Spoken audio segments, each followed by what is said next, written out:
There is not a bad view anywhere you look.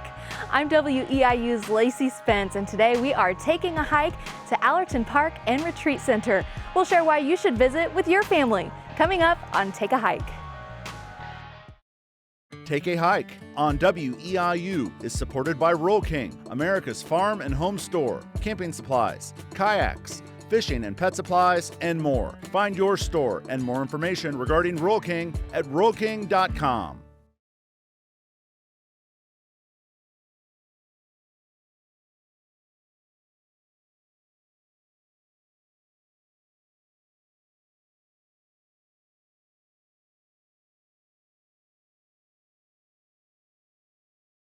Hi, I'm WEIU's Lacey Spence.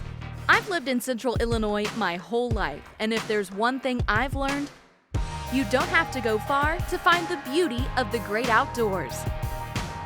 Come along with me as I visit a variety of parks and natural areas in Central Illinois, and share why you should take a hike to each episode's location. Adventure and fun await in Take a Hike, the mini-series.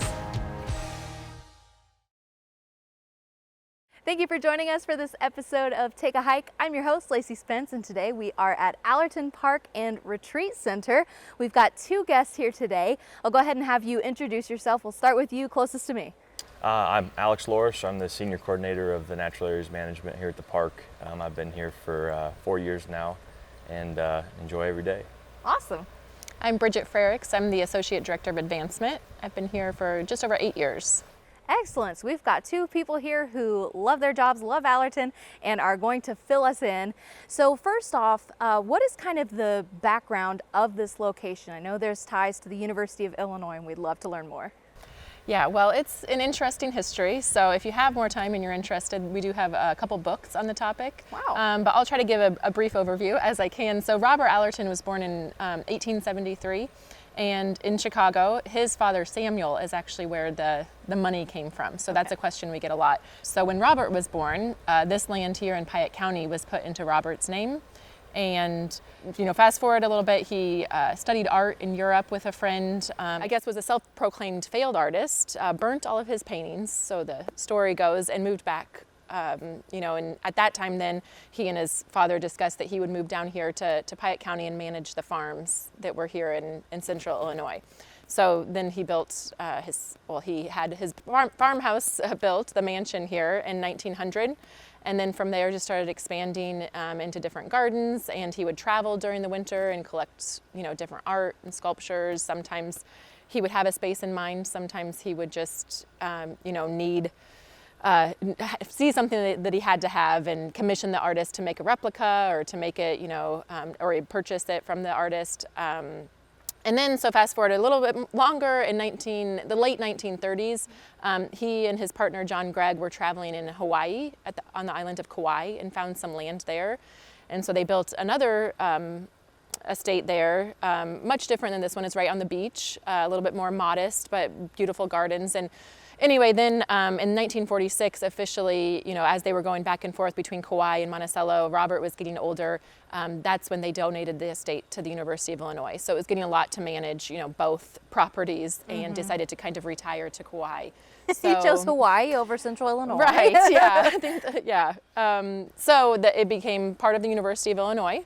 So we have a mansion, right now 14 formal gardens, 1,500 acres of natural areas, and in the agreement with the U of I, he wanted the place to be for a public park and for research and education. So that's kind of still the guidelines that we use to guide us today. And when you talk about him being a failed artist, I think in a little bit of reading I did, the land kind of became his canvas. Is that correct? Right. I mean, yeah, when you walk around here, you can see that he definitely had an artist's eye when he was creating the space. So it wasn't on, canvas with paint, but definitely was a true artist. And with the help of John Gregg, really created this estate here that we're so lucky now is open to the public and that we can all enjoy. So for folks who aren't familiar with Allerton, I know this is my first time here as well, where are we sitting? Where are we perched today? This morning we're at the Allerton Mansion, so where he lived. And in the background you can see the reflection pond, and then beyond us are the formal gardens, which connect to the natural areas and the 14 miles of trails. The Sangamon River divides the Allerton property, so we have a north side and the south side, from what we call it. And the south side is all trails. There's roughly 7 to 8 miles of trails on that side, and about the same on this side of the river, with the gardens incorporated into the trails as well. So for the trails, is it just foot traffic? Are bikes allowed or anything like that? Just foot traffic. Okay. No bikes, based on, we have some sensitive areas on erosion, and we also allow snowshoe, cross-country skiing, and then just regular running, hiking, and yep. And definitely encourage people to get out and check out all of the areas. I know that sort of close to this area in Allerton, I think I caught a glimpse of the dome. Are either of you able to talk about what the dome is? Yeah, so we purchased that a few years ago, just with the idea that, like I said, winter we don't see a whole lot of visitors out here, but it is really a nice time to enjoy the park. So the idea, we had seen these up in Chicago where it was kind of extending the outdoor season. So there's, a small heater inside and just kind of a more intimate feel where you can still, either see the stars or just see the woodlands around you. And so it's on our wetland boardwalk, so you can still, get some nature viewing, and so the idea was to encourage people to come out, maybe hike, and then warm up in the dome. So it was, of course, kind of shut down a little bit through COVID, but it is open again, and we have cleaning protocol, and it's just a nice kind of different space to either get away for a date night or a game night with friends, or a creative workspace if you want to kind of get away and kind of be in nature but still protected from bugs or cold or whatever it is. Yeah. Guilty, not a fan of the creepy crawlies, but Right, we make so it work. there you go. So as we are out here, and there's just so much expanse of plant life, just so much diversity, what kind of research happens on the property, since it is, again, connected with the University of Illinois? Yeah, so part of my job is to coordinate all the research that comes into the park, different universities, all different types of projects have to be approved by us to make sure nothing invasive comes in, or stuff is getting dug up or taken out of the park. And at a given time throughout the year, we have over 20 projects going on. Wow. Some long-term that have been going on over 10, 15 plus years, and some that are months long, that are quick in and out to take pictures, collect data, and different time periods of projects.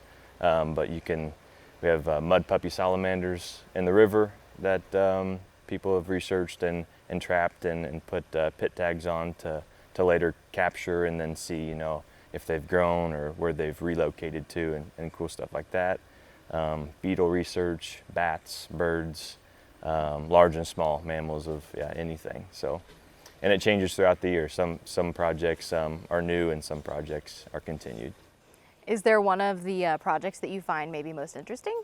I think the mud puppy salamander research is pretty neat. Most people, when they see a mud puppy, have you ever seen a mud puppy? I've not. It's pretty unique. It's a salamander that lives in the water its entire life. They look prehistoric. Wow. But they trap them and take all the measurements, the weights, male or female, and then in later research we'll be able to hopefully recapture them and get that data from them and see how much they've grown, or if they have moved up or down the river and stuff like that. But that would probably be my favorite of all the research going on. Your passion shows. Yeah. So as you're talking about animals that are able to be seen out here, is this a good spot for birding as well? It is, yeah. I think Allerton Park is up to 223 species of birds seen year-round. Like migration, this time of the year is awesome for fall migration, and the spring is spectacular for different warblers and things that don't necessarily stay here year-round, but they're passing through. They're stopping to fuel up for their journey to the south or up to the north, depending on the time of the year. But 223 species. We do a lot of bird hikes in the spring. We started it this year through spring migration. We have Friday morning hikes, and then in the fall we have Friday morning hikes as well. So we'll go out for 2 hours, 2-3 hours, and see what's migrating through this time of the year. And we put all of our observations on eBird. So it's an online database that goes back pretty far on species of birds that come to areas and when they're seen in quantities of that nature. So we've covered birding, we've covered a little bit of hiking. Is there anything else to kind of do while you're here? I'm sure you would say, oh, there's so much to do. What should we cover next? Well, we do, in 2017, we had the addition of the Greenhouse Cafe. So oftentimes people would come out, and we're not too far from downtown Monticello, and there's, some nice shops and restaurants there. But we often heard from people that when they came here, they really wanted some place to sit and relax and maybe get something to eat. And so we have the Greenhouse Cafe that's open with seasonal hours. And so it'll close for a little bit in the winter, but mostly year round. And so that's a nice, excuse for people to come out and maybe meet friends or, get something to eat or drink before or after a hike or walking around. And then, we've covered some of the trails, but also we have 14 formal gardens that really are showcase, from spring all the way up till November maybe. And then in the winter time we do have a after dark kind of lighted walk experience. Ooh. And so that is a nice thing. So really year round, I think there are different things to see and experience and through the gardens and the natural areas. And then I guess I'd say, the mansion, we have private events, and so it can be reserved for, reunions, weddings, things like that, private birthday parties and things like that. But also we do have a lot of public events and lodging in the mansion as well. And so people can come out and, reserve a room, and that way they can kind of have an extended stay and see all that there is to see here. And throughout the year, are there any annual events that you all really look forward to and that would be worth sharing with the community? Yeah, well, so one that I mentioned, the lighted walk, Glow, is usually starts around early December and runs sometime in January, through January. And then also our holiday showcase is where we open up the mansion to vendors and, kind of local makers and crafters, and then people can come out and shop for holiday gifts. And then let's say in the summer, we have our summer concert series. And so that's usually like June through August or September. About once a month, we have on the Gatehouse lawn, some musical acts come out. And then we have a lot of youth programs. So our summer youth camps, and then we usually do a family camp out in the fall. And so those kinds of like family and youth focused activities. There are a couple of races runs, walks that are put on at Allerton. So one in the spring and one in the fall. And so, just kind of, those are kind of the annual things. And then throughout the year, we have different things like hikes and garden tours, usually on the third Saturday of the month. And so tours, do I have to sign up for those ahead of time, or how does that work? Yeah, we do ask that people sign up ahead of time. And so the third Saturday garden tour is run, most of the year. And then every once in a while we'll do public mansion tours, just depending on what's going on in the mansion. But those would, be registering beforehand as well. And then if somebody's looking to get more information or kind of keep up on those events that maybe pop up during the year, is there maybe an online resource to kind of connect with? Yeah, our website is usually pretty updated with events and things, but if you wanted to get notified, we do have an e-newsletter that goes out about once to twice a month that updates people on events and kind of happenings. And then our Facebook, we are on Instagram and a little bit, but more on Facebook, just kind of, events, and that's a good way to see, like what's blooming in the spring or, fall colors. We try to keep updated with pictures because we know people want to know when to come out. That was one of the coolest things I found on your website, was like if you wanted to spot a certain type of plant, there was like a calendar from, bookend to bookend, and you could tell if I'm coming in October, I can see XYZ. Right. So that was very cool resource. So as far as your day-to-day goes, what does it kind of look like? What do you do here besides oversee the research? Yeah, I have a pretty fun job. On certain days, depending on the year, one of our main targets here in the park is invasive species control or removal. Parts of the park are different age groups. We have some mature timber that we're able to do prescribed burns on that keeps those invasive species out. And we also have some younger age class of woods and prairie that a lot of bad or invasive species can take over. So on a given time, like during this year, we're out in the woods, we're finding those spots that are heavily populated with those invasive species, and either removing them by chainsaw or spot spraying with herbicide and cleaning up those areas to where those native plants can have a chance to thrive and do pretty well. And as evidenced by what we'll be showing folks, y'all are doing an excellent job. So in a bit, we are going to be walking our viewers through one of the trails to kind of highlight things. But I wanted to ask about the Sunsinger, as I had been told by somebody who had been here before that you have to see the Sunsinger before you go. Can one of you explain what that is, or kind of the thought behind it? Yeah, so as I mentioned, Robert would travel mostly in the winter and, find different sculptures or art that he would bring back. And so the Sunsinger was one a sculpture that he saw in Stockholm, Sweden for the first time. And it's in the bay still in Stockholm. And so then he went to the artist's studio and asked him to commission it's a Carl Millis, I don't know how to exactly pronounce it, a Swedish artist. So Robert commissioned him to make a sculpture. He wanted the sculpture to be maybe like 6 feet tall, just something that he was actually going to put near the house up here. And there was something lost in translation, and when it arrived, it was actually like 3 times that big, maybe. Yeah. And so we have some great, That's a surprise. Yeah, great old black and white photos of them kind of uncrating this sculpture, and you can just imagine what was running through their minds, like, where are we going to put this? And so he actually purchased additional land, and so the Sunsinger is kind of one of the farthest out, I guess the farthest out sculpture that we have. So if you can hike out to it, but a lot of people drive because there is a road that kind of goes all the way around it. And so it is, a great sight to see, and one of the kind of the must-sees. And so Robert purchased this land, I think had to like move a few houses, and then created this space for the Sunsinger. And so it's probably, if not one of the most iconic sculptures. The Foo Dogs are another one that people really, the Foo Dog Garden is 22 like cobalt blue Foo Dogs that Robert kind of collected here and there. And at one time they were in the sunken garden, and then when he got more, he eventually created this space, the Foo Dog Garden, with all of them. And so those two are probably, the more well-known, but then there's, many others throughout the park. All right, we're going to take a quick break, and we will be back the trails with some kind of maybe hidden potential. So don't go anywhere, take a hike, we'll be right back. While taking a hike is a great way to immerse yourself in nature, there are some plants found in central Illinois that you'll want to avoid. The first couple are some we all probably know: poison ivy and poison oak.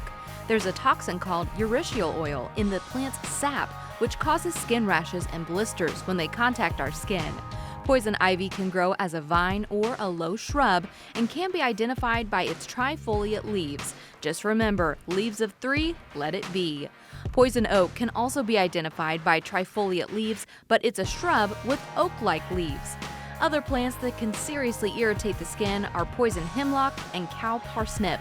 Both plants are characterized by their small, white flowers and can cause blisters a few hours after exposure. Many people love hunting for mushrooms, but there are some mushrooms you should avoid picking or consuming. One is the white Amanita bisporogira mushroom, and while it's big and pretty, it can be deadly if consumed. Also, beware of the Galerina marginata, which can easily be mistaken for an edible honey mushroom. Always remember, if you are unsure if a plant is okay to touch or not, stay on the safe side and keep away. And we're back. We've changed locations at Allerton Park and Retreat Center. So we have Alex here who's going to give us a tour of one of the trails. But first, one of the features off of this trail, we've got a little bit of a reading library. A nature library, yeah.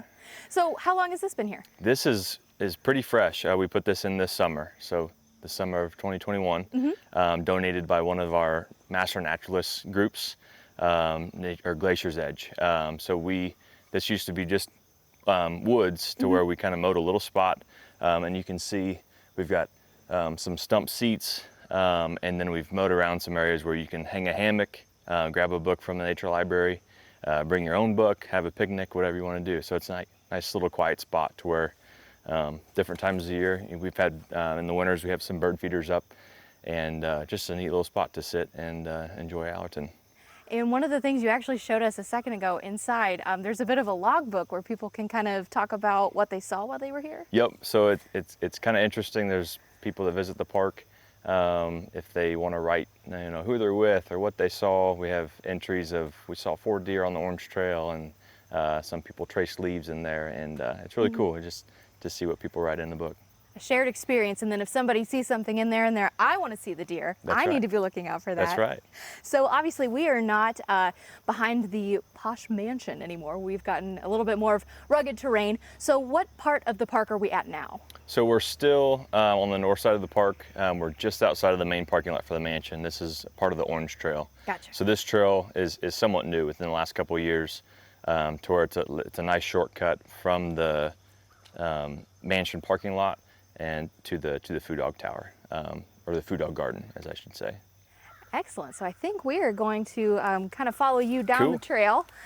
And if you would, can you give us a little bit of a background on this area? Because I believe you were saying the goal is to have a more accessible trail through the park? Yeah, correct. So in the future, we hope to have a handicap accessible, hard aggregate, concreted path. It would be a 1/4-mile loop through this woods, and it would show off a lot of our invasive species work, and also just to have the first handicap accessible trail here at Allerton that goes into the woods.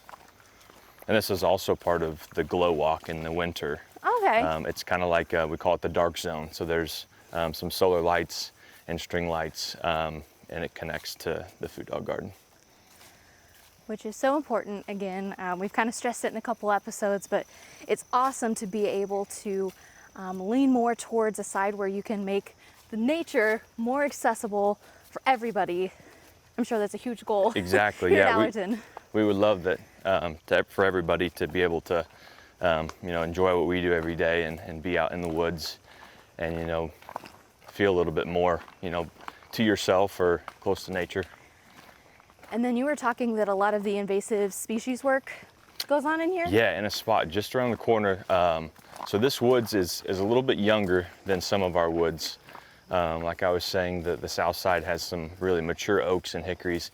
In here we've got some really nice shagbark hickory, bitternut hickory, and lots of nice, good trees that will now have some good sunlight and less competition with the invasive species as we come. So this area up here, you can see the chunk of privet. This is privet hedge. So it's an ornamental that's planted. It can be shaped. It was actually brought in by Allerton to line most of the gardens. And since then, in the past, we've known that privets is a bad plant to have because it takes over. There's lots of seeds, and it can really devastate our natural areas. So we tackle this with chainsaws, like I said, herbicide, and we also have had donations in the past years for a forestry mower. So it's a skid steer with a big mulching drum on the front to where we can drive through anything and mulch up anything in its path. So I'll show you up here of how different this entire understory of trees compared to what it used to look like. So this would be its 3rd year on kind of regaining its native plant and seeding itself in.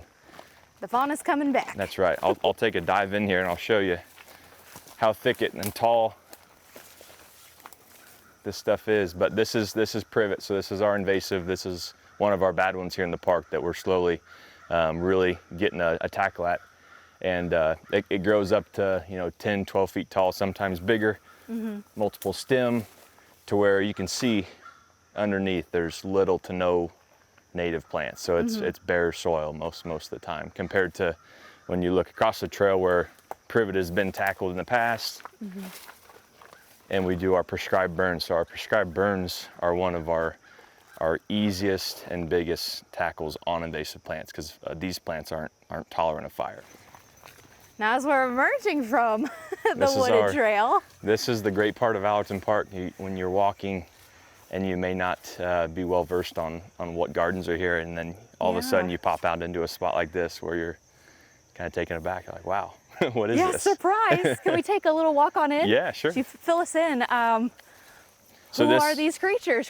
So these are the famous food dogs. Wow. These have kind of moved around the park, but this is the garden that Allerton created for the final spot for them. But This is a really popular spot for weddings, ceremonies in the spring, summer, and fall.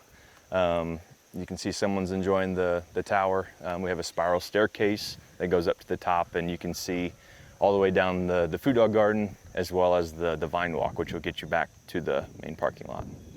Not to put you on the spot, but is there a little history behind the food dogs? So it was, to my understanding, one of those things that, he traveled a lot and saw a lot, and he collected the things and just wanted his own food dogs here at Allerton.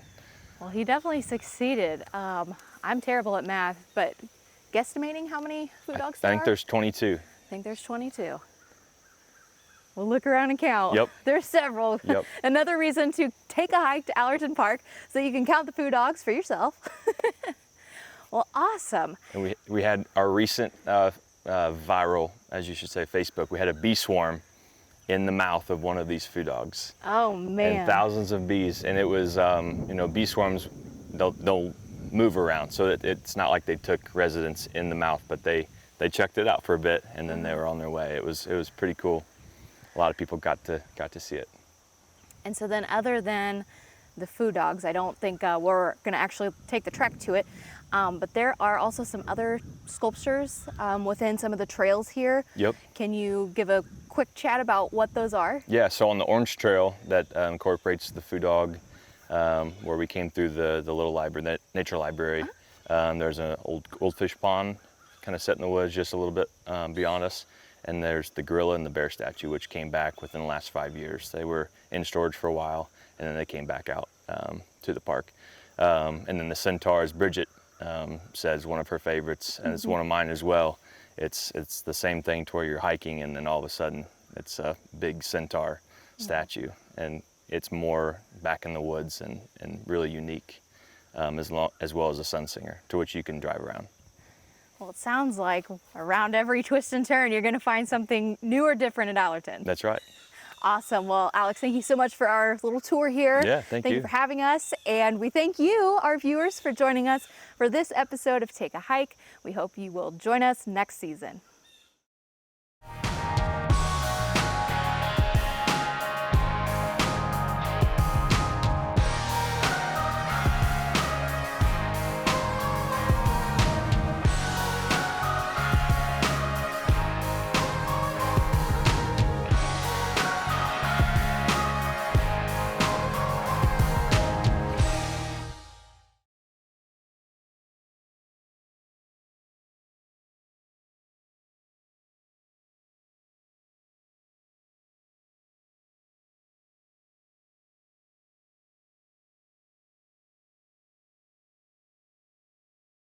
Take a Hike on WEIU is supported by Roll King, America's farm and home store, camping supplies, kayaks, fishing and pet supplies, and more. Find your store and more information regarding Roll King at rollking.com.